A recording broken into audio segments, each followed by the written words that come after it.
आज खबरों के दम पर और नतीजों के दम पर कौन से शेयर रहेंगे फोकस में, जरा ये समझ लेते हैं।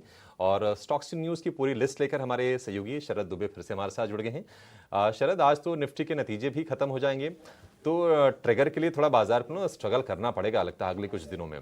जरा ये बताइए कि फिलहाल आज के लिए कौन से नतीजे फोकस में रहने वाले हैं और खबरें कौन सी आई हैं। अभिषेक, सबसे पहले मैं बताऊंगा कि ग्लोबल क्यूज़ तो हमने बताया कि थोड़ा जो है क्लाउड्स आ गए हैं, लेकिन डोमेस्टिक क्यूज़ भी उतने कुछ खास नहीं हैं। अर्निंग्स भी मैंने चेक की तो लार्जली सब वीक या मिक्स्ड ही आ रहे हैं। कुछ ऐसा कोई स्टैंड आउट अर्निंग्स जो है देखने नहीं मिला जो हमारे कवरेज में है।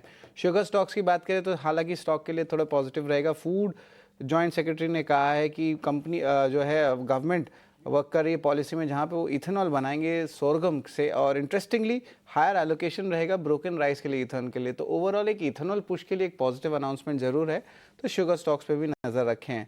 नोवेलिस के नतीजे आए हैं, इंडाल्को की यूएस आर्म है, मिले जुले नतीजे आए हैं। पैट में इम्पैक्ट आया है वन टाइम रिस्ट्रक्चरिंग और ऑपरेटिंग एक्सपेंस का, हालांकि रेवेन्यू बढ़े हैं क्योंकि हायर एल्यूमिनियम प्राइसेस देखने मिला है। तो net net mix set of numbers आया है। प्राज इंडस्ट्रीज कमज़ोर नतीजे आए, और खास करके यूएस बिजनेस में जो टैरिफ्स का इम्पैक्ट आया उसके कारण इनके एक्सपोर्ट्स में डीले देखने मिला है। मार्जिन्स देखिए, एबिटा देखिए, नेट प्रॉफिट देखिए, हर जगह जो है भारी गिरावट देखने मिली है। बाटा की बात करें तो मार्जिन्स बढ़ा है, बट नेट नेट मिले जुले ही नतीजे देखने मिले हैं। कॉस्ट रिडक्शन इनिशिएटिव्स चल रहा है और जब फेस्टिव सीजन भी आ रहा है तो इंटरेस्टिंग होगा स्टॉक को देखने के लिए किस तरह स्ट्रेटेजिकली ये स्टॉक आगे जाता है। अशोका बिल्डकॉन मिले जुले नतीजे आए हैं। एग्जीक्यूशन में ऑफकोर्स थोड़ा इंपैक्ट आया मानसून के कारण, इंफ्रा कंपनी है, but margins cost reduction initiatives के कारण अच्छा बढ़ा है। ऑर्डर बुक लगभग 16,000 करोड़ रुपए का है। एकदम कमज़ोर नतीजे मुथूट माइक्रो फाइनेंस के देखने मिले हैं। नेट इंटरेस्ट इनकम 17% गिरा है साल दर साल।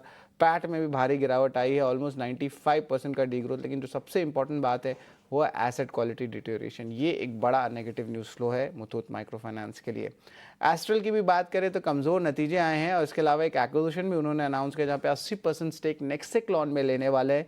जिस तरह सीपीवीसी प्रोडक्शन वो बढ़ाएंगे। टोटल इन्वेस्टमेंट लगभग 120 करोड़ रुपए का रहेगा, लेकिन नेट नेट आंकड़ों की बात करें तो कमज़ोर है।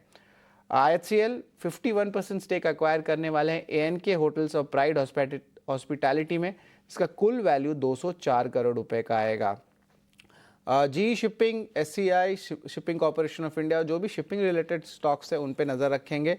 इंडियन पार्लियामेंट ने मर्चेंट शिपिंग बिल 2025 को पास कर दिया, अब ये एक्ट बन गए हैं, तो इनके जो भी बेनिफिट्स हैं उस पे जो है इनको एक rub off effect in stocks को देखने मिल सकता है। और आखिर में JSW स्टील पे भी नज़र रखें।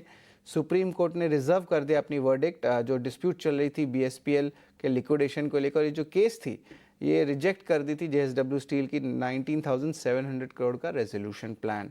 जब ये रिजर्व वर्डिक्ट कहते हैं कि इसका मतलब और भी जो है केस बातचीत चलने वाला है, तो स्टॉक के लिए थोड़ी सी सेंटिमेंटली पॉजिटिव होगी क्योंकि डेट्स बढ़ गए हैं, लेकिन ओवरऑल वर्डिक्ट अभी भी पूरा तरह दिया नहीं गया है, अभी भी रिजर्व करके रखा है सुप्रीम कोर्ट। तो ये अहम 10 स्टॉक्स है जहां पे हमारी नज़र होनी चाहिए। ठीक है, तो शरद, खबरों के फ्रंट पर भी ऐसे कोई ना मतलब बाजार को कोई डायरेक्शन देने वाला, बहुत सेंटिमेंट इंप्रूव करने वाली चीज़ें आज के सत्र में नहीं है। और गिफ्ट निफ्टी भी देखिए वही इंडिकेट कर रहा है सुस्ती के साथ खुलने के। देखते हैं कि आज बाजार खुलने के बाद होता क्या है। फिलहाल बहुत शुक्रिया शरद ये अपडेट देने के लिए कि आज कौन सी खबरें हैं और किन नतीजों के चलते शेयरों में एक्शन दिखेगा। चलिए, एक छोटे से ब्रेक का वक्त हो गया है और ब्रेक के बाद जब लौटेंगे तो आपको बताएंगे कि कमोडिटी बाजार में आपके लिए आज के सत्र में मौके कहाँ बनेंगे, कौन से ट्रेड लेकर आप कमोडिटीज़ में कमाई कर सकते हैं। एक छोटे से ब्रेक के बाद।